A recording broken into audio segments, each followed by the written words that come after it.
Seperti biasa, narasumber kesayangan kita bersama sudah berada di samping Pak Is, Mas Danu. Assalamualaikum, Mas. Waalaikumsalam warahmatullahi. Apa kabar, sehat? Alhamdulillah selalu sehat ya. Alhamdulillah. Ya, rajanya penyakit ya.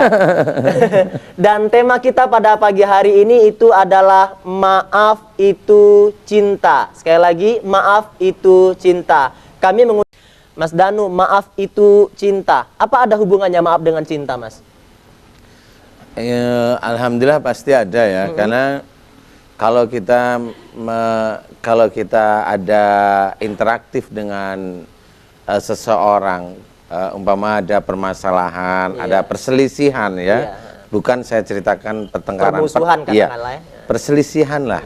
Nah, di sini kita harus menyadari bahwa di dalam perselisihan itu pasti ada kejengkelan, ada sesuatu yang tidak menyenangkan di kita. Nah, suatu ketika kalau memang kita itu termasuk muslim yang taat pada Allah Ta'ala, pasti kita pada waktu kita membicarakan sesuatu, kita pasti ingat ayat per ayat, pasti ingat, sehingga disitulah pada waktu kita bicara kita tetap melakukan apa yang ada dalam Al-Quran. Nah, konteks maaf itu cinta adalah suatu ketika kalau memang kita dalam perselisihan, kemudian orang yang menjadikan kita berselisih, bukan kita yang marah, jadi orang yang menjadikan kita berselisih itu sebenarnya tidak paham bahwa dengan berselisih ini adalah kita bukan menjalin tali silaturahim, tapi malah memperburuk keadaan. Nah, keadaan inilah yang kalau kita ingat bagaimana seorang yang taat pada perintah Allah itu, oh saya itu kalau ketemu sama orang yang mendolimi saya atau orang yang menyakiti hati saya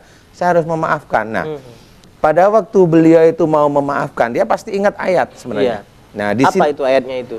Salah satunya banyak sekali ya. Fa'fu anhum, maafkan.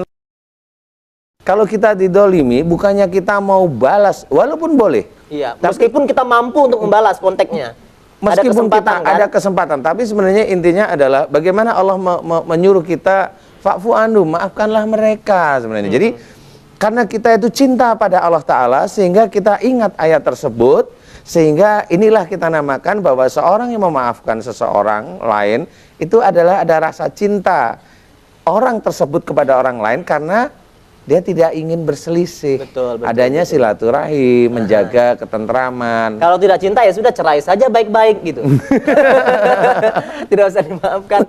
Mungkin maunya kita di sini dalam tema ini bahwa apapun kondisinya, suka tidak suka, tetap harus memaafkan, Mas Danu ya. Iya. Itu yang kita mau. Betul. Jadi cara memaafkan ini banyak sekali. Kalau kita hanya cuma umpamanya kita hanya berselisih sedikit, ya cukuplah kita maafkan. Iya. Berselisih itu kan banyak sekali. Konteksnya umpamanya dengan suami istri ini ceritanya ya.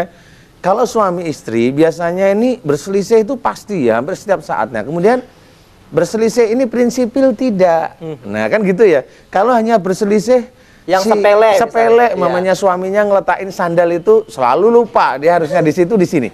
Nah, ini kan tidak prinsipil ya. Jadi tidak perlu. Enggak itu. Iya, itu juga sebenarnya bukan prinsip juga. Ya, termasuklah dikit. Termasuklah dikit kalau memang punya keinginan ya. Intinya adalah kalau umpamanya si istri ini diajak untuk berbuat kebaikan, ini nolak, selalu membantah, selalu ini, selalu ini. Sebenarnya ada juga bahwa kalau umpamanya kita itu sudah nggak bisa mengajak pasangan kita itu kembali ke jalan Allah, memang tidak bisa. Itu kan kita nanti bisa terkontaminasi. Kita sendiri yang rusak. Kita sendiri yang rusak. Nah, daripada yang rusak, maaf. Ini boleh memang pisah kalau suami istri. Maaf, ini saya ceritakan maaf sekali. Tapi bukan 2 bulan, 3 bulan. Ini sudah berlangsung untuk mengajak istri atau mengajak suaminya baik ini lebih dari 5 tahun atau 10 tahun. Jadi bukan permainan hanya nggak mau baru 2 bulan, 3 bulan kok langsung pisah. Enggak, itu jangan. Prosesnya tetap agak lama. Karena di situ ada proses, siapa tahu si istri kita kasih itu kita kasih tahu mendapatkan hidayah dari Allah, kan gitu ya. Betul. Kalau si istri kita kasih tahu besok sudah nyerang lagi, kasih tahu nyerang lagi. Nah, ini prosesnya minimal 5 tahun, minimal. Wah, lama juga dong dizolimin dong, Mas. Ya enggak apa-apa, wong kita juga belajar mencintai dengan memaafkan kan gitu.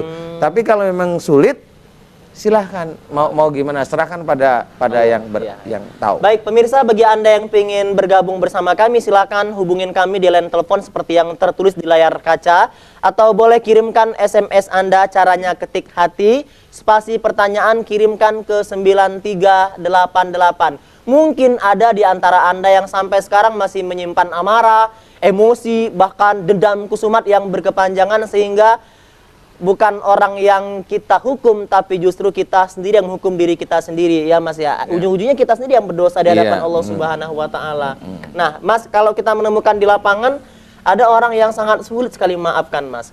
Punya prinsip, kalau kamu baik sama saya akan sangat baik pada kamu, tapi kalau kamu jahat sama saya, maka saya lebih jahat sama kamu. Ini gimana?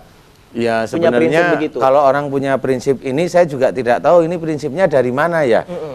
Karena prinsip-prinsip ini dalam Islam itu nggak ada sebenarnya. Nggak ada orang baik kita lebih baik, tapi kalau jahat lebih jahat, nggak ada ya? Nggak ada. Kalau istilahnya Rasul itu dijahatin juga, Rasul juga mendoakan, Rasul juga baik, tetap baik. Makanya di sini, kalau mamanya kita didolimi, prinsip yang ada dalam Quran, ini sebenarnya sudah ada dalam surat Al-Furqan ayat 63. Akan kita... Sebenarnya memang tadi sempat saya ceritakan ya pemirsa, bahwa kalau kita dijaili atau kita disakiti, kita sebenarnya ada prinsip-prinsip yang baik dalam Islam. Iya. Itu ada dalam Al-Furqan ayat 63. Bunyinya begini. Wa idza wa idza khotabahumul jahiluna qalu salama. Artinya adalah jika engkau disapa oleh orang jahil, maka katakanlah dengan penuh keselamatan. Jadi apapun bentuknya, jahilnya orang kepada kita entah disapa dengan kata-kata atau kita disakiti perbuatan, Allah selalu mengatakan qalu salama. Ya, katakanlah dengan penuh keselamatan. Artinya adalah kita suruh mendoakan Jadi tidak mengutuk, tidak menghujat, tidak boleh. Jadi umpamanya kita dibenci oleh siapapun, atau istri atau suami, doakan dia malah. Nah, disinilah hubungannya kalau kita sudah mendoakan. Tapi tidak cukup hanya doa, mungkin ada gerakan-gerakan lainnya ada, ya. Tetap seperti yang ada, satu ini kita terima dulu ya. Halo, assalamualaikum. Assalamualaikum. Iya, waalaikumsalam. Ibu Mugi atau ibu siapa ini?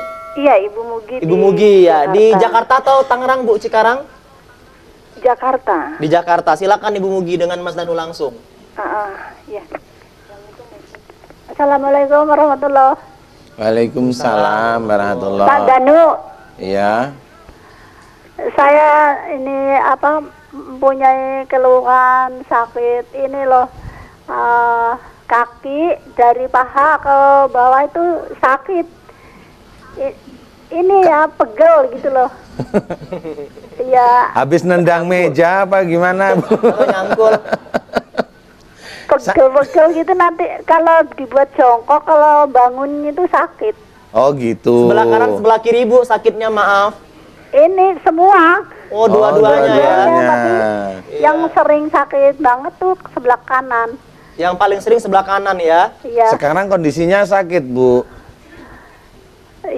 Ya. Sekarang kondisinya sakit tidak? Iya, sakit. Sakit ya. Oke, saya mau tanya, Ibu udah punya suami? Terus ini sama ini Pak Danu. Sama ini mata yang sebelah kiri itu kan glaukoma, sudah dioperasi. Tapi masih kurang jelas juga. Pakai kacamata nggak? Pakai. Pakai. Berapa minusnya? 4, 5? Plus. Oh, plus, malah plus loh. Iya. Oke, saya mau tanya dulu deh kakinya dulu ya. Ibu Mugi, Sugi, Mugi ya. Iya. Ibu Mugi. Maaf nih saya tanya, udah punya suami belum? Kita udah punya cucu.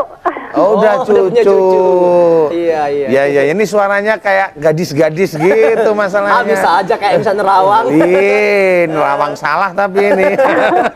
Iya, karena bukan dukun. Karena bukan dukun. Iya, salah, iya. Jadi Ibu, saya mau tanya, kalau memang kaki Ibu, saya akan memberikan gambaran. Kaki itu sebenarnya berhubungan dengan perbuatan-perbuatan kita yang ada di keluarga. Nah, rumah tangga itu kaki. Kemudian yang agak sering, yang paling sakit atau sering sakit itu adalah sebelah kanan. Sebenarnya Ibu itu menginginkan bisa aja putra-putri ibu atau cucu ibu itu melakukan perbuatan baik sebenarnya. Tapi ibu lupa bahwa melakukan perbuatan baik, meminta melakukan perbuatan baik itu harusnya dengan kata-kata yang baik, dengan kata-kata yang lembut, dengan nasihat yang baik. Tapi ibu lupa, ibu menyuruh beliau-beliau putra-putri ibu atau suami ibu melakukan sesuatu perbuatan yang baik tapi dengan amarah. Kalau mereka tidak mampu melakukan, ibu marah, ibu jengkel. Nah, disinilah akhirnya sakit. Nah, saya mau tanya Ibu Mugi ya. Iya. Ibu betul begitu itu dulu ya, bukan tadi malam, bukan? Iya kayak gitu. Cuman ya kita yang seringan gitu dibatin gitu keselnya. Dibatin ya? Membatin. Oh, punya ilmu kebatinan. Oke Ibu. Di hati gitu, di hati. Kenapa Di Ibu? hati, katanya Di di hati hati, ya. ya. Oke. Ibu, benar kalau memang Ibu seperti itu, saya mohon Ibu untuk tidak jengkel lagi, merubah menjadi kalau marah, jengkel, sampaikan dengan nasihat baik. Kira-kira Ibu mau tidak? Ini Ibu mau enggak kira-kira? Iya, insya Allah. Insya Allah mau ya. Insya Allah. Aduh, senengnya Bapak nanti. Saya mau tanya Ibu, lillahi ta'ala saya tanya, lillahi ta'ala Ibu mau merubah pribadi Ibu yang menginginkan keluarga itu melakukan perbuatan baik, mengikuti Ibu, tapi Ibu mau dengan nasihat baik, bukan dengan jengkel. Insya Allah mau? Insya Allah mau. Lillahi ta'ala? Iya, lillahi ta'ala. Amin, amin, amin. Mudah-mudahan Allah memberikan kesembuhan. Saya mau tanya ini Bu, ini biasanya kalau di TPI ini habis begitu kan biasanya Allah memberikan hidayah dengan kesembuhan. Saya mau tanya, yang tadi kaki Ibu sakit sekarang dirasakan gimana Ibu? Apa sudah berkurang atau sudah sembuh malah Ibu? Rasanya sih sakitnya nggak ada, cuman kok nggak ada. gitu loh. Ya alhamdulillah. Kalau sakitnya sudah nggak ada itu udah hilang sakitnya kok kan rasanya. Kalau sudah sakitnya sudah hilang, cobalah untuk bersyukur pada Allah Ta'ala. Jadi bersyukur pada Allah. Coba Ibu, kalau sudah sakitnya sudah hilang, alhamdulillahirabbil alamin. Nah, inilah rasa syukur Ibu Ibu kepada ya? Allah. Jadi glukomanya buat besok telepon lagi ya Ibu ya. Simpan dulu ya.